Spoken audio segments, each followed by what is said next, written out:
नमस्कार, मी ॲडव्होकेट अनुराधा भारती, आकृती ग्रुपची क्युरेटर आणि एक चित्रकार.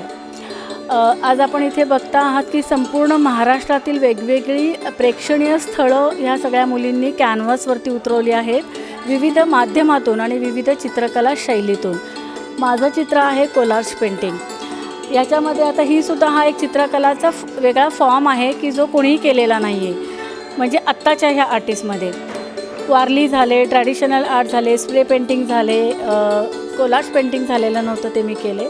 मी ह्याच्यामध्ये बॉलिवूड फिल्म इंडस्ट्री, चित्रनगरी हा सुद्धा महाराष्ट्रातला एक म्हणजे असं पर्यटन स्थळ म्हटलं तरी चालेल, कारण मी इथे घेताना फिल्मिस्तान स्टुडिओपासून म्हणजे दादासाहेब फाळके ह्यांनी जे सुरू केलं, तर ते दादासाहेब फाळके चित्रनगरीपासून ते यशराज स्टुडिओपर्यंत मी सगळे स्टुडिओ इथे कव्हर केलेले आहेत. त्याच्यामध्ये प्रभात स्टुडिओ पण घेतलेला आहे आणि पुण्यातली फिल्म इंडस्ट्री पण घेतलेली आहे. तर असं सगळ्या वेगवेगळे जे स्टुडिओ आहे जिथे आपल्या हिंदी फिल्म संस्कृती जी आहे, फिल्म इंडस्ट्री आहे, त्यांनी जिथून सुरुवात केली आहे तो सगळा मी इतिहास याच्यात दाखवलेला आहे. असं हे माझं चित्र आहे. थँक्यू.